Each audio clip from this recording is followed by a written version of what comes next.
Assalamualaikum warahmatullahi wabarakatuh. Perkenalkan, nama saya Susanti, saya semester 5, Prodi Pendidikan Matematika. Nah, teman-teman, di sini kita akan membahas tentang materi permutasi dan kombinasi. Sebelum kita mempelajari tentang materi permutasi atau kombinasi lebih jauh, alangkah baiknya kita harus tahu dulu tentang faktorial.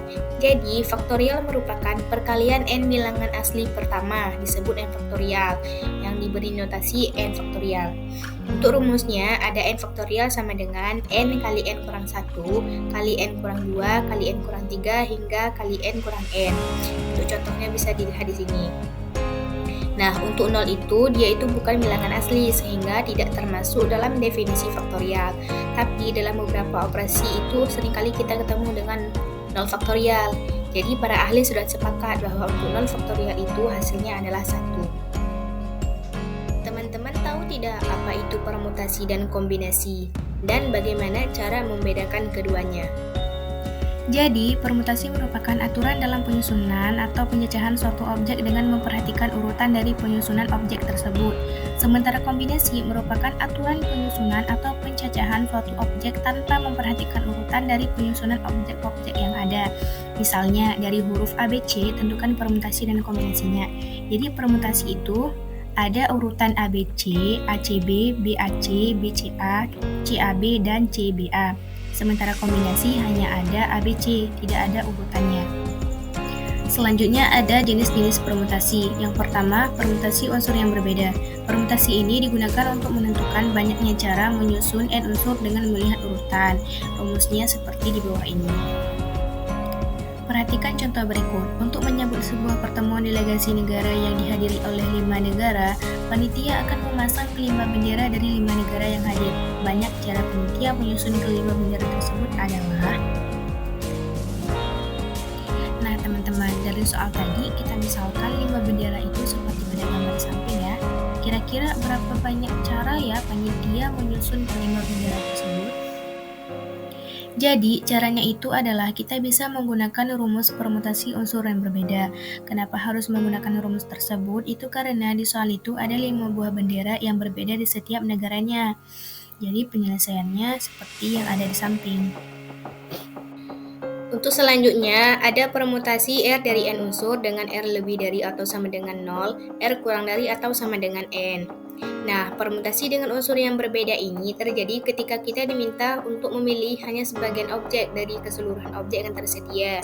Nah, rumusnya itu adalah N faktorial per dengan N kurang R faktorial. Perhatikan contoh berikut. Banyak cara untuk memilih seorang ketua, sekretaris, dan bendahara dari 8 siswa yang tersedia adalah. Dari soal tadi, di sini sudah ada 8 orang siswa yang akan dipilih untuk menjadi ketua, sekretaris, dan bendahara. Tetapi kita tidak tahu siapa aja yang akan terpilih, karena dari 8 orang siswa ini bisa saja mereka menjadi ketua, sekretaris, dan bendahara. Dari 8 orang siswa ini, kita misalkan yang terpilih itu ada yang berinisial ABC, ACB, BAC, BCA, CBA, CAB, ACE, CEG, EGF, BFH, FHB, dan masih banyak lagi yang bisa kita pilih. Oleh karena itu, cara seperti ini kurang efektif untuk menentukan berapa banyak cara memilih ketua, sekretaris, dan bendahara. Nah, untuk menyelesaikan soal tadi tentang pemilihan ketua, sekretaris, dan bendahara, kita bisa menggunakan rumus permutasi unsur yang berbeda seperti di bawah ini, yaitu N faktorial per N kurang R faktorial, dengan N itu adalah 8 orang siswa, dan R itu adalah 3 orang yang terpilih, yaitu ketua, sekretaris, dan bendahara. Hingga kita bisa mendapatkan hasilnya itu adalah 336 cara pemilihan ketua, sekretaris, dan bendahara. Selanjutnya, ada permutasi siklis atau melingkar. Permutasi ini digunakan untuk menyusun unsur berbeda dengan kondisi melingkar. Rumusnya adalah sebagai berikut, yaitu N kurang 1 faktorial. Perhatikan contoh berikut. 5 orang anak sedang berdiri melingkar di taman sambil bermain. Ada berapa susunan berbeda apabila anak-anak tersebut bertukar posisi berdiri? Sesuai soal tadi, coba teman-teman perhatikan gambar di samping. Posisi mereka sedang bergandengan tangan sambil melingkar. Dari posisi tersebut, kita bisa menentukan berapa banyak susunan berbeda apabila mereka bertukar posisi dengan menggunakan rumus dari permutasi siklis. Dengan menggunakan permutasi siklis, dan dari soal juga diketahui bahwa N-nya itu adalah 5, maka kita bisa mendapatkan hasilnya itu adalah 24. Jadi terdapat 24 susunan berbeda apabila anak-anak tersebut bertukar posisi. Selanjutnya, ada permutasi dengan unsur yang sama. Permutasi dengan unsur yang sama memiliki ciri khas di dalamnya, yaitu unsur atau elemen yang sama tidak boleh digunakan lebih dari satu kali. Secara matematis dituliskan sebagai berikut, yaitu N faktorial per R1 faktorial, R2 faktorial, R3 faktorial, hingga Rn faktorial. Perhatikan contoh berikut. Banyak cara untuk menyusun dari kata basa-basi adalah: teman-teman, dari contoh di atas, kita bisa melihat bahwa pada kata basa-basi terdapat huruf yang sama.